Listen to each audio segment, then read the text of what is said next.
and it's free. At the cross I found my need, where your blood was shed for me. There's no greater love than this. Blair, where's your carpenter now? And I will be your shield when the battle rages on. And you came here for a reason, right? You're so smart. Haman had the king make a decree to have all of us Jews killed. No! No, how could he?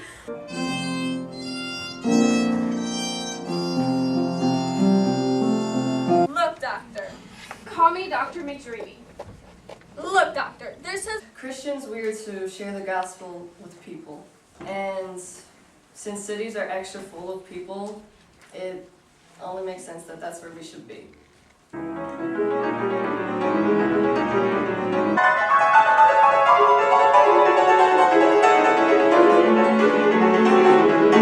fathers watched from all societies, cheering for his son.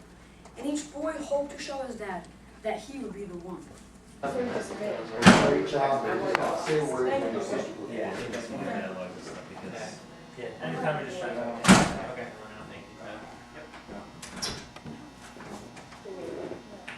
playing stupid doesn't help. You can say that again. Even playing stupid doesn't help. What's your favorite subject? History. What's your worst subject? English. Probably science. What's your worst subject? Math or English. Math. What's your worst subject? English. I don't have a favorite subject. There's nothing that I like at school. What's your worst subject then? Everything. What's your favorite subject? Favorite subject, probably English. What's your worst subject? Algebra. Science. What's your worst subject? English. What's your favorite subject? Physical science. All right, kiss up. Yeah. What's your worst subject? English. English. What's your worst subject? Math. My favorite subject is math. And what's your least favorite subject? Oh, no, I don't have one, I guess. What's your favorite subject? Geography. How about your worst subject? Algebra 2 or English, probably. Probably word building. What's your least favorite subject? Math.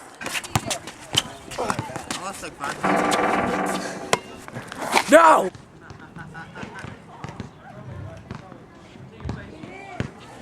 What's one thing that you wish your school would do more of or less of? Schoolwork. Less schoolwork or more schoolwork? Less schoolwork. Okay, just to make sure. So there's one thing you wish your school would do more of or less of, what would it be? Break. Less break, you say? Sure. Less break, more Sure. schoolwork? Yeah. Okay. Long weekends. Yes. We need a 5-day weekend and a 2-day week. Oh, less schoolwork. Well, that's why it's called school. Yeah. So you do schoolwork. Yeah. Like anyone wish that I could change. Yeah. No uniforms. Yep. Hold him in place for me, guys. Hold him in place. Get Andrew. It's not that bad. Answer it. Okay, think of anything that you wish your school would. It's like, I wish my school would be like, we'd have donuts every day or something. I don't know, you know? No Think shirts of- and ties. No shirts? Oh boy. What do you wish your school would do differently? I don't know.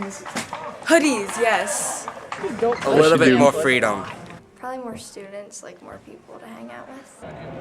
A better gym.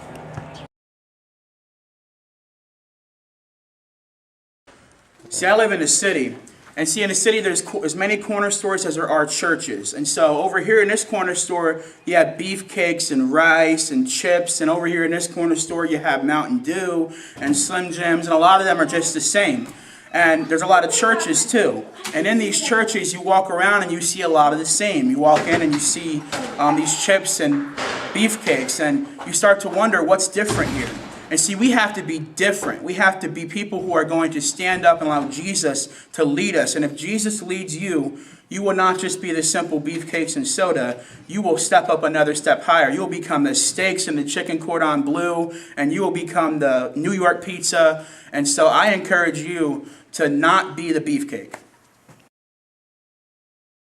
You're participating in Bible Bowl? Yeah. Got one warm-up question for you, all right? Okay. Who is Abraham's grandson's father's dad? Abraham. Who is Abraham's grandson's father's dad? Moses. Moses? All right, one Bible question yet. Who is Abraham's grandson's father's dad? No clue. Who is Abraham's grandson's father's dad? Say that again? Who is Abraham's grandson's father's dad? Abraham. No idea. Abraham? I don't know that. Are you sure? Think about it. Abraham. You got it yet? No, I don't know anything. You don't know? Miss Obama. Obama. Take a guess. Take a guess. I'm going to try Miss Obama. Obama? Obama. Okay. One Bible question yet. All right. Who is Abraham's grandson's father's dad? Do you know that one? Abraham's grandson's father's dad. Yeah. Isn't that himself? I think that's easy, Dave. I'm not sure. Abraham's grandson's father's dad. Abraham. Adam. Adam? Yeah. Is that your final answer? Yes. All right, thank you. Who is Abraham's grandson's father's dad? My brain doesn't think that hard. Who was Abraham's grandson's father's dad? No idea. Take a look at that. Think about it. Abraham's? Grandson's father's dad. I have no idea. Can you say it again? Grandsons. Who is Abraham's grandson's father's dad? Abraham. Fathers. Who is Abraham's grandson's father's dad? Abraham? Okay. I have no idea. Abraham. You're so smart.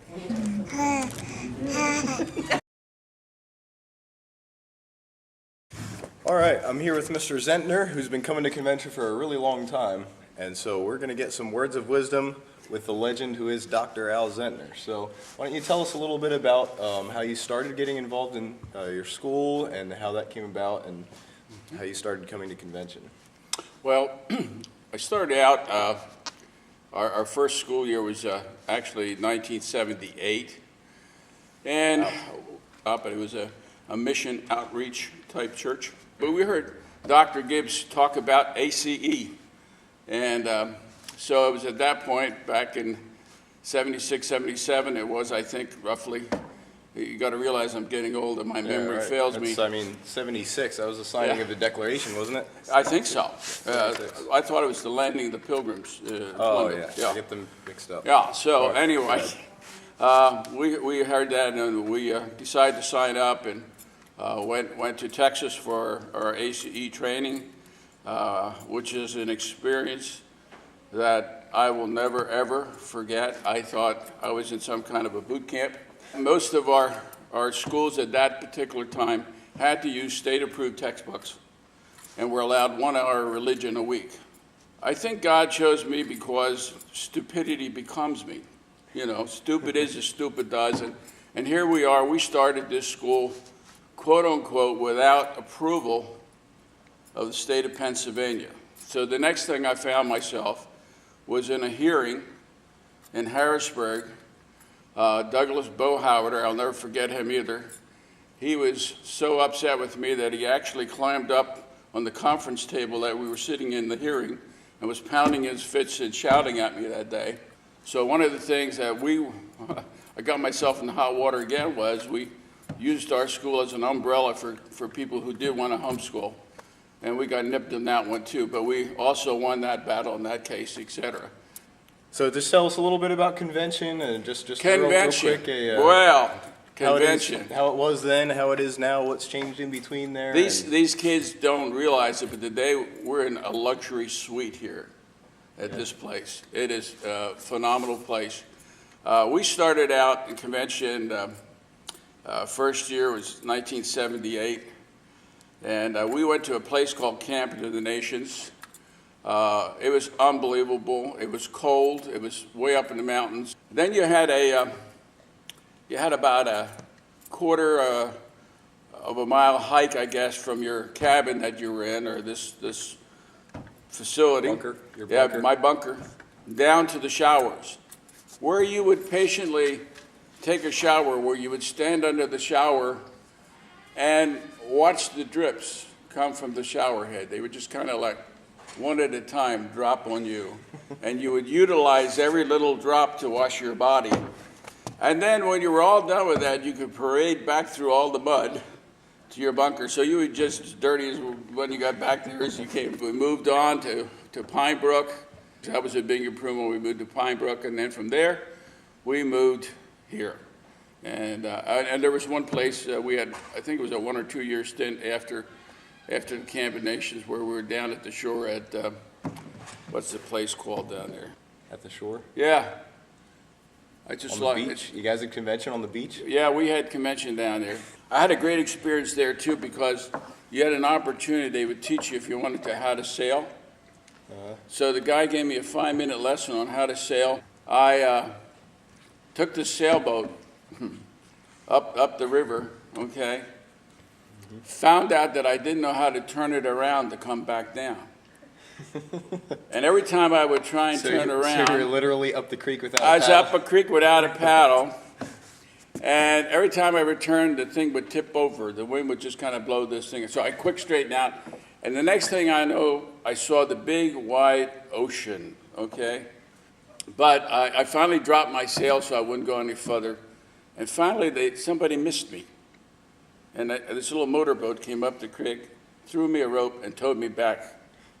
It's kind of a theme here of you getting yourself in trouble. You realize that? Yeah, right. But it's been a great experience. The biggest experience is seeing the kids here. Marvelous, marvelous kids we have from all these schools from all over. Just remember, my greatest quality is stupidity, because anybody who was smart would have never done some of this stuff. Well, we appreciate your stupidity then. Thank you. God bless. All right, give it up for Mr. Zentner.